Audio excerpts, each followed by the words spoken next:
ये video geography class 10 chapter 1 का part 3 है। इसके पहले की 2 पार्ट्स को आप जरूर देखें। अब हम पढ़ने वाले हैं रिसोर्स प्लानिंग। रिसोर्स प्लानिंग क्या होता है? सबसे पहले तो प्लानिंग वर्ड का क्या मतलब होता है? Planning is the widely accepted strategy for judicious use of resources. तो प्लानिंग का यूजुअली हम लोग क्या मतलब जानते हैं कि कोई भी चीज को करने के पहले हम एक प्लान बनाते हैं। तो यहाँ यदि हम लोग को रिसोर्स को यूज करना है और जुडिशियसली यूज करना है, मतलब सोच समझ के यूज करना है रिसोर्स को, तो उसके पहले भी एक प्लान बनाया जाएगा जिसे हम लोग क्या बोलेंगे? Resource planning. Planning is the widely accepted strategy for judicious use of resources, ताकि हम रिसोर्स को जुडिशियसली यूज कर सके, उसको बुद्धिमत्ता पूर्वक यूज कर सके। It has importance in a country like India. तो रिसोर्स प्लानिंग का इंडिया जैसे कंट्री में बहुत ही उपयोगिता है। क्यों? Which has enormous diversity in the availability of resources.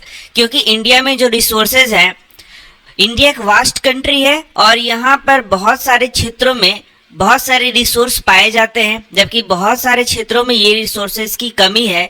इस कारण से यदि हम लोग रिसोर्स प्लानिंग करेंगे तो यह इंडिया के लिए बहुत ही उपयोगी होगा। There are regions which are rich in certain types of resources but are deficient in some other resources। तो ये मैंने आपको बताया कि इंडिया में बहुत सारे ऐसे रीजन हैं जहाँ पर कुछ रिसोर्स बहुत ज़्यादा बहुतायत में पाए जाते हैं, लेकिन कुछ ऐसे रीजन हैं जहाँ पर वे रिसोर्सेज बहुत कम पाए जाते हैं। इस कारण से रिसोर्स प्लानिंग का बहुत ही आवश्यक है। तो यहाँ से आपको एक प्रश्न पूछा जा सकता है, रिसोर्स प्लानिंग की आवश्यकता क्यों होती है? तो इसका आंसर आप देख सकते हैं कि बहुत सारे ऐसे रीजन हैं जहां पर ये रिसोर्सेज बहुत ज़्यादा हो सकते हैं और बहुत सारे ऐसे रीजन हैं जहां ये रिसोर्सेज कम हो सकते हैं। इसलिए इन रिसोर्सेज का प्लानिंग करना बहुत ही आवश्यक है। There are some regions which can be considered self-sufficient in terms of availability of resources, and there are some regions which have acute shortage of some vital resources। इसका कहने का क्या मतलब हुआ कि कई रीजन है जहाँ पर रिसोर्सेज बहुत ज़्यादा है, लेकिन कई ऐसे स्थान है जहाँ पर इनका बहुत शॉर्टेज है। तो इस स्थिति में क्या किया जाएगा? रिसोर्स प्लानिंग किया जाएगा, और जहां पर इन रिसोर्सेज का अवेलेबिलिटी है, वहां से इन रिसोर्सेज को कहां पहुंचाया जाता है? जहां पर इनका शॉर्टेज है, मतलब जहां पर इनका कमी है। या फिर रिसोर्स प्लानिंग इस प्रकार से किया जाएगा ताकि दोनों रीजन में रिसोर्स की कमी ना हो। For example, the states of Jharkhand, Chhattisgarh and Madhya Pradesh are rich in minerals and coal deposit। तो यहाँ पर आपको बहुत सारे एग्जाम्पल भी दिए गए हैं, जैसे कि झारखंड, छत्तीसगढ़ और मध्य प्रदेश है जहाँ पर मिनरल और कोल का डिपॉजिट बहुत प्रचुर मात्रा में है, जबकि Arunachal Pradesh has abundance of water resources but lacks in infrastructural development। लेकिन अरुणाचल प्रदेश में आप देख सकते हैं वहाँ वाटर का रिसोर्सेज का बहुत ज़्यादा स्रोत है, लेकिन वहाँ इंफ्रास्ट्रक्चरल डेवलपमेंट की बहुत कमी है। The state of Rajasthan is very well endured with solar and wind energy. आप जानते ही हैं कि राजस्थान का जो एरिया है वह रेगिस्तानी एरिया है, वहाँ पर बहुत प्रचुर मात्रा में सोलर एनर्जी और विंड एनर्जी की संभावना है। But lakhs in water resources, लेकिन वहाँ पानी की बहुत कमी है। The cold desert of Ladakh is relatively isolated from the rest of the country। जबकि हमारा जो देश का एक क्षेत्र है लद्दाख, वह हमारे पूरे देश से अलग है, अलग थलग पड़ा हुआ है। तो वहाँ भी रिसोर्स की आवश्यकता होगी, वहाँ तक भी रिसोर्स को हम लोग को पहुँचाना होगा। It has very rich cultural heritage but it is deficient in water infrastructure and some vital minerals. तो आप देख सकते हैं लद्दाख के बारे में बताया गया है, यहाँ पर तो बहुत ही कल्चरल हेरिटेज यहाँ पर बहुत रिच है, लेकिन यहाँ पर भी पानी की कमी है, इंफ्रास्ट्रक्चर उतना ज़्यादा विकास यहाँ नहीं हुआ है, सम वाइटल मिनरल्स की भी यहाँ बहुत ही कमी है।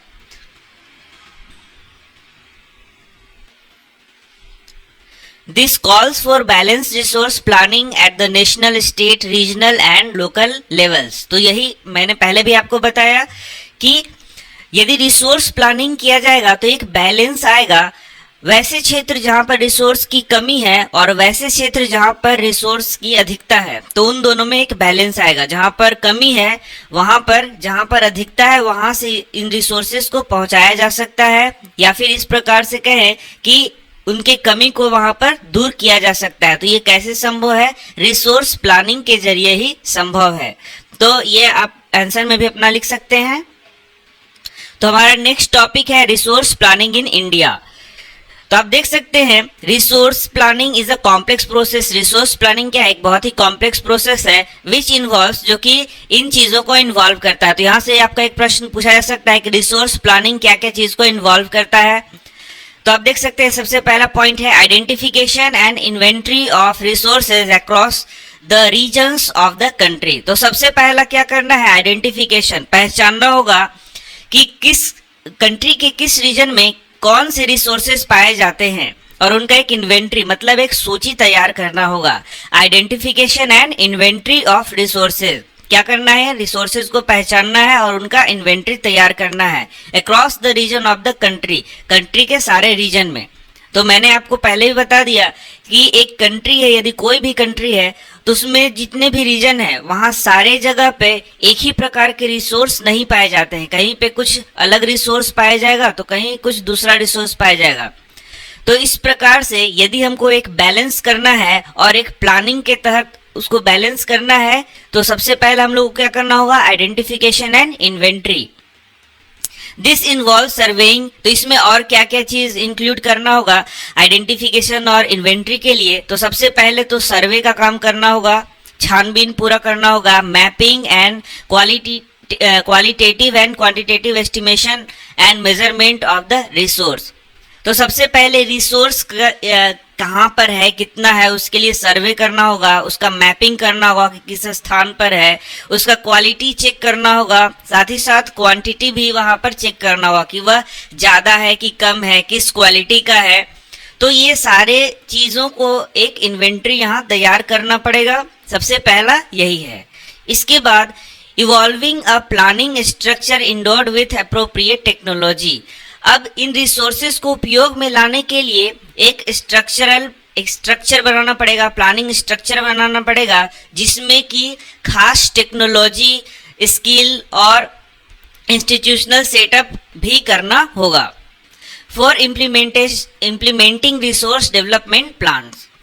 तो सिर्फ रिसोर्स के होने से ही उसकी उपयोगिता तो है, लेकिन वहां पर उसका डेवलपमेंट कैसे किया, उसको उपयोग में कैसे लाया जाए, उसके लिए आप देख सकते हैं कितनी सारी बातें यहाँ पर लिखी गई हैं कि उसके लिए आपको उसके उस रिसोर्स को डेवलपमेंट करने के लिए, उसके यूज के डेवलपमेंट करने के लिए बहुत सारी चीज़ों की आवश्यकता पड़ती है। टेक्नोलॉजी चाहिए, स्किल चाहिए, इंस्टीट्यूशनल सेटअप चाहिए, बहुत सारी चीज़ें की आवश्यकता पड़ती है। तो यहाँ यही बात लिखा गया है, evolving a planning structure endured with appropriate technology चाहिए, स्किल चाहिए, इंस्टीट्यूशनल सेटअप चाहिए, ताकि रिसोर्स डेवलपमेंट प्लान्स को इम्प्लीमेंट किया जा सके। मतलब कि वहां पर जो रिसोर्स के डेवलपमेंट के काम है उसको हम लोग अच्छे प्रकार से कर सकें।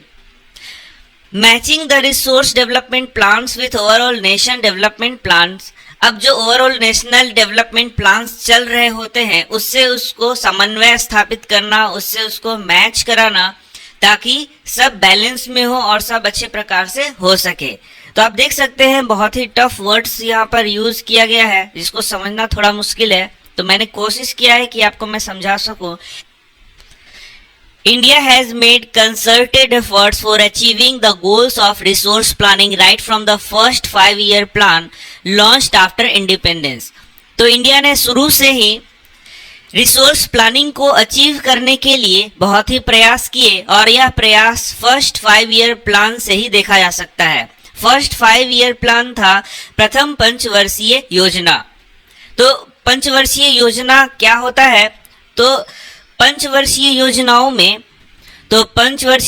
में डेवलपमेंट संबंधी कोई भी चीज को अचीव करने का एक लक्ष्य रखा जाता था जिसे पूरा किया जाता था। तो कभी कभी यह पूरा होता भी था और कभी कभी पूरा नहीं भी होता था।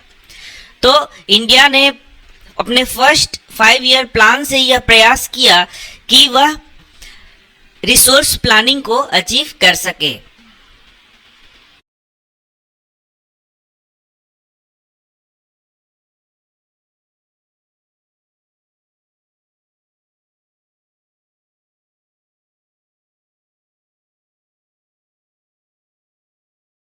पढ़ दें। तो इस वीडियो में हम इतना ही पढ़ेंगे, आगे के टॉपिक को हम नेक्स्ट वीडियो में पढ़ेंगे। तो मिलते हैं आपसे नेक्स्ट वीडियो में। धन्यवाद।